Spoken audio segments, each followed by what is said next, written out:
Story Lab. This week, we're talking about knowledge, while we take a look at the story of someone who faced a really tall temptation.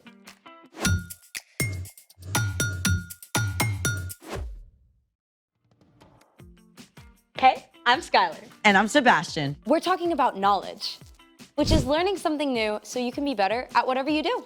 I've recently discovered some new stuff. Like what? Well, I made a quiz for you. It's gonna be out of this world. Is that a clue? We're gonna find out how much you know about stars. Wait, like stars? Or stars? I mean flaming ball of hydrogen and helium kind. Is there a prize? 1 chocolate bar for every right answer. Full size? You bet. To be delivered through the prize tube extraordinaire. I'm in. It's time to play. The Out of This World Quiz Show. Here's your first question. What type of galaxy is the Milky Way? A, elliptical, B, spiral, C, lenticular, D, medical. Oh, I know this one. It's A. No, I mean B. B, spiral. Final answer? Final answer. Let's see if you're right. Yes! Spiral is correct. You get 1 Milky Way bar. Yum. Hey, I won that. Maybe. You must wait for the final test. Okay. Question 2. What is the nearest star to our solar system? A, Proxima Centauri, B, Sirius, C, Sonic the Hedgehog, or D, Betelgeuse? Nearest star. A? Proxima Centauri? Final answer? No, D. Betelgeuse. Let's check that out. Oh, nope, I'm sorry, but the correct answer was A. Ugh, I knew it. You have one more chance. Question 3. What is the Kuiper Belt? A, the remains of an exploding supernova. B, an icy collection of objects beyond Neptune's orbit. C, the hottest fashion item. Or D, the tail of an asteroid. The answer is, I think it's B. B, an icy collection of objects beyond Neptune's orbit. All right, let's see if it's correct. Yes! You win an extra dark chocolate bar. Can I open it now? You can open it now, or you can trade your 2 candy bars for what's inside this box. What is inside that box? It will only be revealed once you choose. You have 20 seconds. Well, is it better than 2 chocolate bars? My lips are sealed. So it could be a ball of dry Ireland. Or it could be something really awesome. I'm really craving chocolate You right have now. 5 seconds. What if there's $100 bill in the 2 box? seconds. Okay, I'm keeping the chocolate. Congratulations, you have won 2 chocolate bars. Now I get to see what's in the box, right? It's time for... The story before the story. Today, we're in the 3rd book of the New Testament, Luke.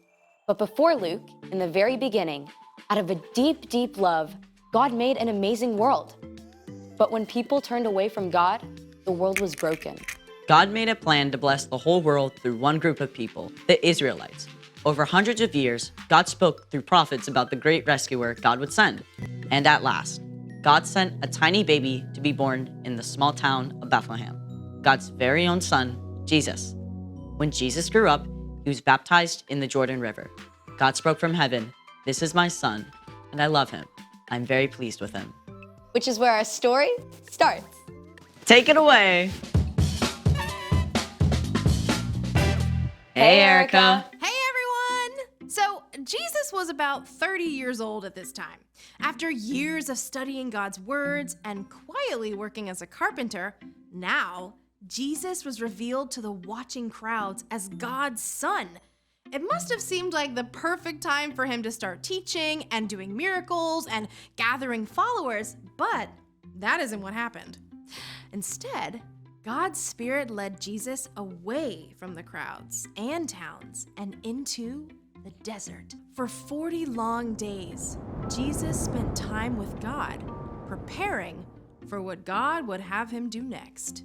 During this time, Jesus ate nothing. He focused on God as the one thing he needed above all else. But he wasn't alone. Not quite. Because the devil showed up to distract him. You must be so Hungry? Surely God wouldn't mind if you had just a little snack. Jesus was God's son, but he was also fully human too. And as the 40 days passed, he became desperately hungry. The devil refused to leave Jesus alone, needling and tempting him at every opportunity. At the end of the 40 days, he offered Jesus a large, smooth stone. If you really are the Son of God, tell this stone to become bread. It must have been so easy for Jesus to imagine that rock as a crusty, warm loaf. As God's son, he had the power to change the stone to bread in an instant. He could have torn off large, chewy pieces to satisfy his deep hunger right away, but Jesus knew every word that God had spoken, and he was ready with an answer. It is written, man must not live only on bread. If that's the way you want it. But the devil didn't give up. He led Jesus up to a high place where the whole world appeared to spread out beneath them. Every powerful kingdom, every palace, every throne and ruler on earth. The devil smiled, smooth and seemingly in control. I will give you all their authority and glory. It has been given to me, and I can give it to anyone I want to. If you worship me, it will all be yours.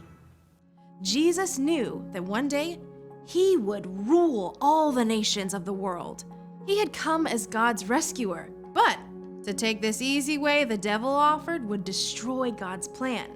Once again, Jesus spoke God's words. It is written, worship the Lord your God. He is the only one you should serve. The devil was seething. He couldn't tempt Jesus into taking the easy road, but he had one final shot to try. The devil led Jesus to the city of Jerusalem. They stood on the very highest point of the temple itself. The worshipers below seemed small as ants. If you are the Son of God, throw yourself down from here. It is written, the Lord will command his angels to take good care of you. They will lift you up in their hands. Then you won't trip over a stone. The devil wanted to trap Jesus, to make him panic. Does God really love you? Prove it. But again, Jesus had God's own words at the ready. Scripture says, do not test the Lord your God. The devil was furious. He couldn't trip Jesus up no matter what he tried. So at last, he left until he could find a better chance. When the devil was gone, God had sent angels to take care of Jesus and provide everything he needed. Jesus had spent his whole life discovering God's words and spending time with God. And so when he had to make some tough choices, the words were right there. 40 whole days with no food? I can't even imagine that. Yeah, I sure do not make good choices when I'm hungry. And it's not just when you're hungry. Difficult choices can show up at any time. And remembering what's true can help you make the wise choice. So, what's our part in this story?